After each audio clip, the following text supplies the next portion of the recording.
రాష్ట్రంలో phone tapping case రోజు రోజుకి కొత్త మలుపులు తిరుగుతోంది. ఈ కేసులో ఏవన్గా ఉన్న ఇంటెలిజెన్స్ మాజీ చీఫ్ ప్రభాకర్ రావు తొలిసారిగా రియాక్ట్ అయినట్లుగా తెలుస్తోంది. ప్రస్తుతం అమెరికాలో ఉన్న ఆయన ఈ కేసు వ్యవహారంలో పోలీసులకి టచ్లోకి వచ్చినట్లుగా సోషల్ మీడియాలో ప్రచారం జరుగుతోంది. అమెరికా నుంచి ఓ ఉన్నత అధికారికి ఫోన్ చేసిన ప్రభాకర్ రావు క్యాన్సర్ చికిత్స కోసం అమెరికాకు వచ్చానని, జూన్ లేదా జూలైలో తిరిగి హైదరాబాద్కు వస్తానని చెప్పారని టాక్ వినిపిస్తోంది. ఇప్పుడు ప్రభుత్వం చెబితే మీరు ఎలా పనిచేస్తున్నారో అప్పుడు తాము అలానే ప్రభుత్వం చెప్పిన పనినే చేశామని, ఎంతైనా మనం పోలీసులం, తమకు ఇళ్లలో సోదాలు ఎందుకు చేస్తున్నారని ప్రభాకర్ అడిగారని, దాంతో మీరు ఏదైనా చెప్పాలనుకుంటే అధికారిక మెయిల్కి సమాచారం పంపించాలని ఉన్నత అధికారి సూచించినట్లుగా ప్రచారం జరుగుతోంది.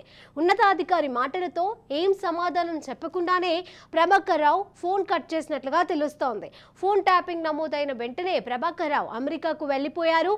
ఈ కేసులో తాజాగా ప్రభాకర్ రావును పోలీసులు ఏవన్ ముద్దాయిగా చేర్చారు. రాష్ట్రంలో ఫోన్ ట్యాపింగ్ కేసులు రోజు రోజుకి కొత్త మలుపులు తిరుగుతోంది. ఈ కేసులో ఏవన్గా ఉన్న ఇంటెలిజెన్స్ మాజీ చీఫ్ ప్రభాకర్ రావు తొలిసారిగా రియాక్ట్ అయినట్టుగా తెలుస్తోంది. ఇక ఇదే అంశానికి సంబంధించి మరిన్ని అప్డేట్స్ మా క్రైమ్ బ్యూరో చీఫ్ ఇన్నారెడ్డి అందజేస్తారు. ఇన్నారెడ్డి. శిరీష, మనం గమనించవచ్చు ఈ ఫోన్ ట్యాపింగ్ వ్యవహారంలో ఉన్న ఏవన్ ఇంటెలిజెన్స్ మాజీ చీఫ్ ప్రభాకర్ రావు ఆయన స్పందించిన తెలుస్తా ఉంది. ప్రస్తుతం అయితే మాత్రం ఆయన్ను ఏవన్ గా చేర్చిన విషయాన్ని ఆయన తెలుసుకున్నాడు. ప్రస్తుతం నేను అమెరికాలో ఉన్నానని చెప్పేసి కూడా తెలుస్తా ఉంది. అయితే తన మీద ఎందుకు ఈ కేసు నమోదు చేశారు, అలాగనే దీంట్లో తనను ఏవైనా ఎందుకు చేయాల్సి వచ్చింది, తర్వాత అని చెప్పని కూడా ఆయన ఒక పోలీసు ఉన్నతాధికారికి ఫోన్ చేసి మాట్లాడడం తెలుస్తా ఉంది. ఈ రకంగా సోషల్ మీడియాలో ప్రచారం జరుగుతుందని చెప్పని కూడా ఆయన ఆ ఫోన్లో అమెరికా మాట్లాడడం తెలుస్తా ఉంది. అయితే తాను క్యాన్సర్ చికిత్స కోసం అమెరికా వచ్చాను, లేదా జూలైలో వస్తాను అని చెప్పి కూడా ఆ సదరు పోలీస్ ఆఫీసర్తో చెప్పడం జరుగుతా ఉంది. సదరు పోలీస్ ఆఫీసర్ చాలా స్పష్టంగా చెప్పడం జరుగుతా ఉంది.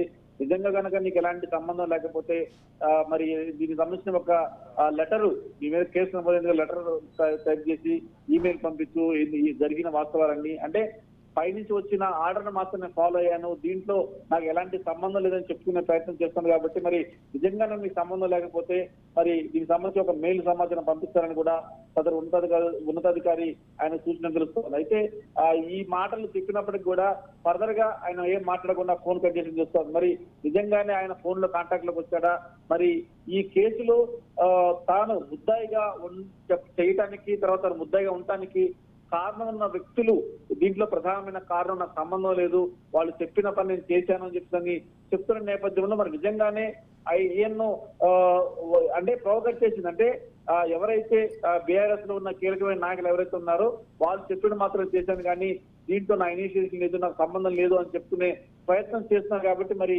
ప్రభాకర్ రావు స్పందించిన తీరు, తర్వాత ఆయన మీద ఎలిగేషన్లకు నాకు సంబంధం చెప్పుకునే ప్రయత్నం చేస్తున్నాడు. మరి ఆయన జూన్ గానీ జూలై గానీ వస్తానని చెప్పిన నేపథ్యంలో మరి ఇప్పటికే లుకౌట్ నోటీసులు జారీ చేశారు. విదేశాల్లో ఉన్న వ్యక్తులు ఏదన్నా క్రైమ్ లో ఇన్వాల్వ్ అయ్యి విదేశాలకు పారిపోతే లుకౌట్ నోటీసులు జారీ చేసిన నేపథ్యంలో లుకౌట్ నోటీసులు జారీ చేశారు. కాబట్టి మరి దానికి స్పందించైనా ఆయన ఒక ఈమెయిల్ ఇవ్వాల్సి ఉంటుంది. నిజంగానే దీంట్లో ఆయన పాత్ర స్పష్టంగా ఉంది. దీంట్లో ప్రణీత్ రావు ఆయన ఆదేశాలను ఫాలో అని చెప్తున్నారు. భుజంగరావు, తర్వాత మిగతా తిరుపతిరావు వీళ్ళు కూడా స్పష్టమైన సమాచారం ఇవ్వడం జరుగుతా ఉంది. సో దీంట్లో ప్రధానంగా అసలు ఈ కేసులో చాలా అంశాలు బయటకు వస్తా ఉన్నాయి.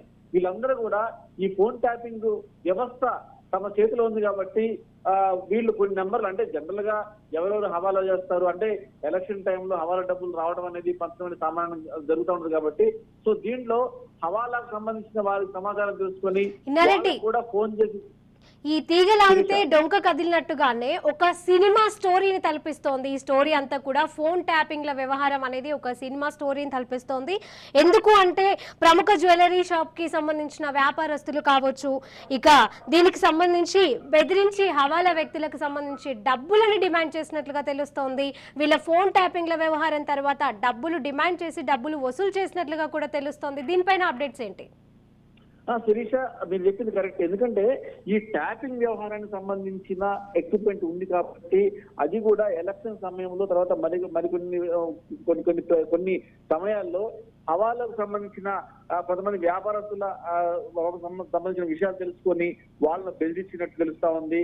ఇదే కాకుండా దీంట్లో మీరు చెప్పినట్టుగానే కొంతమంది బిజినెస్ మెన్లు, తర్వాత వ్యాపారస్తులు కూడా బెదిరించారు. అంటే ఏ బిజినెస్ చేసినా ఎక్కడోసారి లూపోస్ ఉంటాయి కాబట్టి ఆ లూపోస్ ఆసరా చేసుకుని ఆల్రెడీ వాళ్ళు జ్యువెలరీ షాప్ కావచ్చు, వ్యాపారస్తులు కావచ్చు, బిల్డర్స్ కావచ్చు, వీళ్ళు రకరకాలమైన వ్యక్తులతో మాట్లాడుతున్న నేపథ్యంలో వాళ్ళ యొక్క లూపోల్స్ ను ఈ ఫోన్ ట్యాపింగ్ లో తెలుసుకుని వీళ్ళు బెదిరిస్తున్నట్టు కూడా తెలుస్తా ఉంది. సో దీంట్లో మరి హవాలా వ్యక్తులు బెదిరించిన దాంట్లో ప్రణీత్రావు అలాగే తిరుపతన్న కూడా ఉన్నారు. తర్వాత దీంట్లో రాధాకృష్ణ పాత్ర కూడా ఉంది.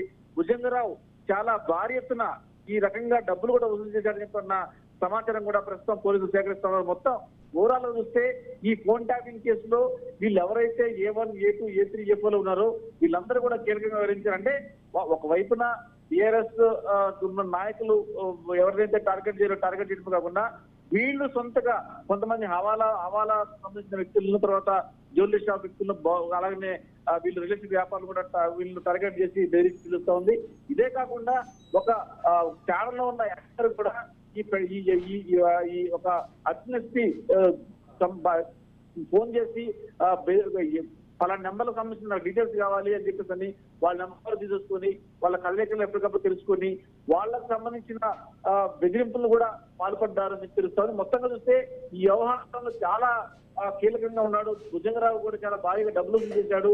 దీంట్లో సదరు ఎవరైతే ఛానల్ యాంకర్ ఎవరైతే ఉన్నారో అతను ఇచ్చిన నెంబర్లు కూడా ఇచ్చి అతను ఇచ్చిన నెంబర్ ద్వారా ఫోన్ ట్యాప్ చేసి వాళ్ళను టార్గెట్ చేసి బెదిరించి మొత్తం చూస్తే దీంట్లో ఫోన్ ట్యాపింగ్ కేసులో వీళ్ళు సొంతగా కూడా కొంతమంది వ్యాపారస్తులను, హవాలా సంబంధించిన వ్యక్తులను, రిజిస్టర్ వ్యాపారం బెదిరించిన నేపథ్యం కూడా ఉన్నట్టుగా చాలా స్పష్టంగా అర్థమవుతా ఉంది శ్రీష. మొత్తానికి ఆ వ్యక్తులకి ఎవరైతే అరెస్ట్ అయ్యారో ఇప్పుడు ఆ వ్యక్తులకి మెడకు ఉచ్చు తగలబోతోంది అని తెలిసి అసలు ఉన్న నిజాలను చెప్పబోతున్నారు. వీరికి సంబంధించి కూడా ARCP 41 యాక్ట్ కింద సెక్షన్ ప్రకారంగానే అరెస్ట్, దీనికి కేసు నమోదవుతోంది. అదేవిధంగా వీరికి సంబంధించి ఒక BRS కీలక నేత ఉన్నట్లుగా తెలుస్తోంది. ఇందులో భాగంగానే 25 BRS నేతలు పేర్లు బయటకు వచ్చినట్లుగా తెలుస్తోంది. ఇక మరి దీనికి సంబంధించిన అప్డేట్స్ శిరీష, మొత్తంగా దీంట్లో అంటే బీఆర్ఎస్ సంబంధించిన చాలా పెద్ద కీలకమైన నేతల్లో ఒక ఇద్దరు కనుసన్నల్లో నడిచింది. తర్వాత మరికొంతమంది దీనికి ఇన్వాల్వ్ అయ్యారు ఈ ఫోన్ ట్యాపింగ్ వ్యవహారంలో. దీంట్లో అంటే వీళ్ళు ఏమైతే ఇటుగుడి తమ పేర్లు A1, A2, A3, A4 లో వచ్చినాయి కాబట్టి ఆల్రెడీ దీని మీద పండిత్రావు చాలా కీలకమైన సమాచారం ఇవ్వడం కాకుండా కొన్ని ఎవిడెన్స్ కూడా ఇచ్చాడు. దానికి సంబంధించిన టెక్నికల్ సేకరించారు. సో అయినప్పటికీ కూడా వీళ్ళు ఓపెన్ గా చెప్పకపోతే ఎటుగుడి తాము ఇందులో మిగిలిపోవాల్సి వస్తుంది. నిజాలు చెప్తే ఇప్పటికే ఒక ఆందోళన చేస్తా ఉంది. మీరు కనుక నిజాలు కనుక చెప్తే ఖచ్చితంగా మీ మీద ఆ కేసు యొక్క ఫోర్స్ తగ్గుతుంది.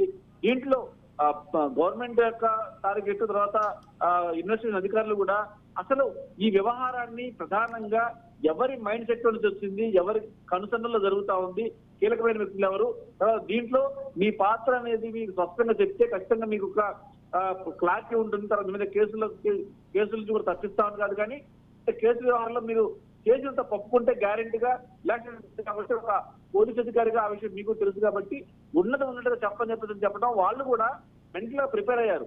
ఖచ్చితంగా దీంట్లో మనం గమనిస్తే దీంట్లో అరెస్టులు ఉన్న వ్యక్తులు మళ్ళీ పోలీస్ కస్టడీ తీసుకోవాలని చూస్తున్నారు. దానికి సంబంధించిన పిటిషన్ కూడా ఈ రోజు దాఖలు అయ్యే అవకాశం కనిపిస్తా ఉంది. ఈ నేపథ్యంలో దీంట్లో వీళ్ళు కనుక అప్రూవల్ గా మారకపోయినప్పుడు కూడా వాళ్ళకు తెలిసిన పూర్తి సమాచారాన్ని కనుక చెప్తే, ఇప్పటికే పండితులు చాలా సమాచారాన్ని ఇచ్చాడు, చాలా లీడ్లు కూడా ఇచ్చాడు. దీంట్లో మరి అర్జస్టులుగా ఉన్న వ్యక్తులు కనుక పూర్తి స్థాయిలో సమాచారం చెప్తే ఖచ్చితంగా వీళ్ళలో చాలా చాలా విషయాలు బయటకు వచ్చే అవకాశం కనిపిస్తా ఉంది. దీంట్లో భుజంగరావు కావచ్చు, తర్వాత తిరుపతన్న కావచ్చు, వీళ్ళిద్దరు కనుక ఓపెన్ అయితే ఇంకా చాలా విషయాలు బయటకు వచ్చే అవకాశం ఉందని కూడా పోలీసులు భావిస్తున్నారు. వీళ్ళిద్దరిని కూడా తిరిగి పోలీస్ కస్టడీ తీసుకొని విచారించాలని చెప్పి కూడా పోలీసు యంత్రాంగం భావిస్తా ఉంది శిరీష. రైట్, థ్యాంక్ యూ విన్నారెడ్డి. రాష్ట్రంలో ఫోన్ ట్యాపింగ్ కేసు రోజు రోజుకు కొత్త మలుపులు తిరుగుతోంది. ఈ కేసులో A1 గా ఉన్న ఇంటెలిజెన్స్ మాజీ చీఫ్ ప్రభాకర్ రావు తొలిసారిగా రియాక్ట్ అయినట్లుగా తెలుస్తోంది. ప్రస్తుతం అమెరికాలో ఉన్న ఆయన ఈ కేసు వ్యవహారంలో పోలీసులకు టచ్ లోకి వచ్చినట్లుగా తెలుస్తోంది. మరి ఇదే అంశానికి సంబంధించి మరిన్ని అప్డేట్స్ మా ప్రతినిధి మహేందర్ అందజేస్తారు. మహేందర్. శిరీష, రాష్ట్రంలో ఫోన్ ట్యాపింగ్ వ్యవహారం సంచలనం సృష్టించింది. మొత్తంగా రాజకీయాన్ని పూర్తిగా తెలంగాణ రాజకీయం ఒక అతలాకుతలం చేస్తున్నటువంటి వ్యవహారం అంతా కూడా.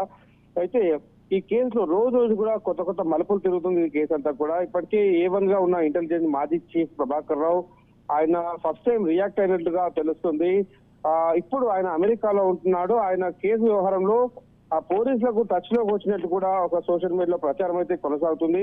అమెరికాలో ఉన్న ఆ ఉన్నతాధికారికి ఫోన్ చేసి ప్రభాకర్ రావు క్యాన్సర్ చికిత్స కోసం అమెరికాకు వచ్చాను, జూన్ లేదా జూలైలో తిరిగి హైదరాబాద్ కు వస్తాను అని చెప్పినట్టుగా తెలుస్తుంది. సోషల్ మీడియాలో ఇదైతే చాలా వరకు వైరల్ అవుతున్న పరిస్థితి. మరి దీంట్లో పోలీసులు ఇంకా అఫీషియల్ గా ఆయన టచ్ లోకి వచ్చిన విషయం అయితే ఇంకా చెప్పలేదు.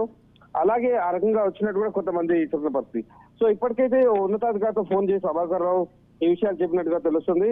అలాగే ఎంతైనా మనం పోలీసులు తమ ఇళ్లలో సోదాలు ఎందుకు చేస్తున్నారని ప్రభాకర్ రావు అడిగినట్టుగా కూడా చెప్తున్నారు. అలాగే అధికారికంగా మెయిల్ సమాచారం పంపించాలని ఉన్నతాధికారి సూచించినట్లు కూడా ప్రచారం జరుగుతుంది. ఉన్నతాధికారి మాటలతో ఏ సమాధానం చెప్పకుండానే ప్రభాకర్ రావు ఫోన్ కట్ చేసినట్లు తెలుస్తుంది. ఫోన్ ట్యాపింగ్ నమోదైన వెంటనే ప్రభాకర్ రావు అమెరికా వెళ్ళిపోయారు. ఆ కేసులో తాజాగా ప్రభాకర్ రావు పోలీసులు ఏవన్ ముద్దాయిగా చేర్చారు. ఇటీవల ప్రభాకర్ రావు ఇళ్లలో దర్యాప్తు అధికారుల సోదాలు కూడా నిర్వహిస్తారని తెలిసింది. అలాగే ఇక ఈ కేసులో కొత్త కోణాలు కూడా వెలుగులోకి వస్తున్నాయి. ఫోన్ ట్యాపింగ్ తో పాటు ఇందులో ఉన్న సమాచారాన్ని అడ్డం పెట్టుకొని ఇటు ప్రణీత్ రావు అండ్ టీం భారీగా వసూళ్లకు పాల్పడ్డారన్న అంశం కూడా తెర మీదకి వస్తుంది.